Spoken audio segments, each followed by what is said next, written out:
saw there and that he experienced there that day.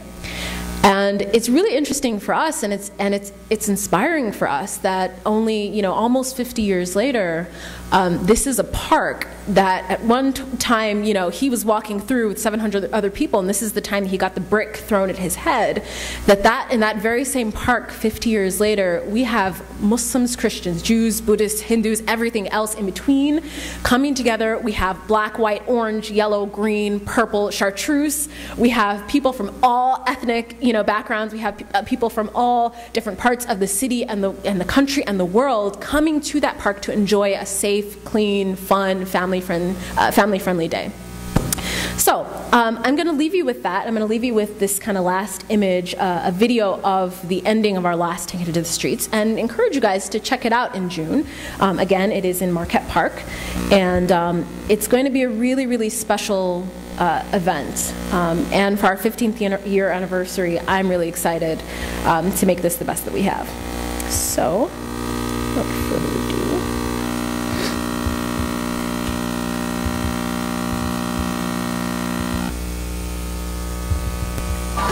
Give it up now for the moment of truth. I've been your host the whole night. I'm Muhammad Amr from Allah Make Me Funny, please. Now, Most Def.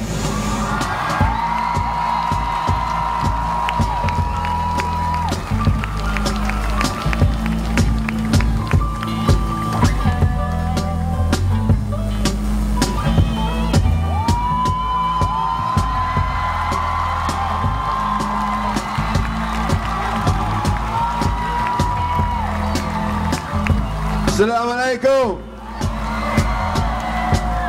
Assalamu alaikum. Assalamu alaikum.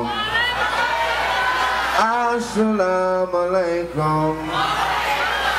I say it to many of my friends and neighbors. I say it to many of my close relations. To my mother and my father, my brother and my sister, old and younger generation. Assalamu alaikum. Assalamu alaikum. Assalamu alaikum. Assalamu alaikum. I say it to many of my friends and neighbors. I say it to many of my close relations, to people from far and distant nations, to my mother and my father and my brother and my sister, old and younger generation. Assalamu alaikum. Assalamu alaikum. Chicago. Assalamu alaikum.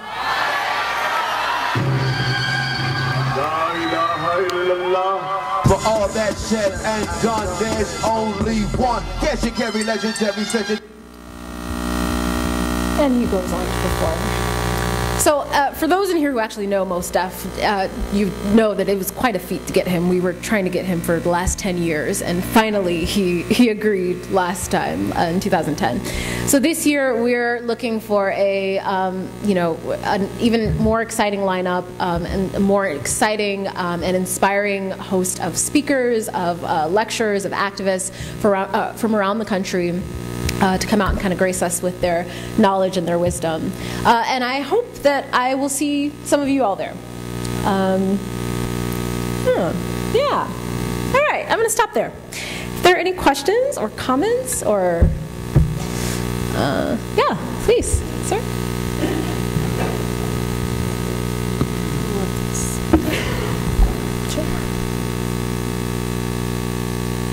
Because we broadcast, I will run around and get my exercise with a handheld mic. If you have a question, raise your hand and I'll bring the mic to you. Thanks. I always jump up first because I have to edit this later and I don't like to do that too much. But I wanted to ask you more about your foreclosure response, because you showed rehabbing, and that's a great thing, particularly with green rehab.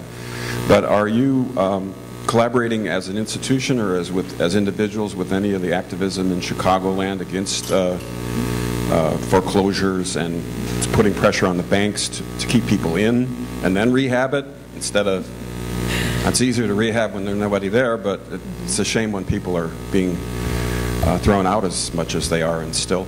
And I have to make a aside, which is that I'm just shocked that our Secretary of Commerce may be Penny Pritzker, who is a champion in foreclosures out of Chicagoland, well-known name up there, and it is, they were also very fundamental in getting CDUs, the collateralized debt obligations, or CDOs.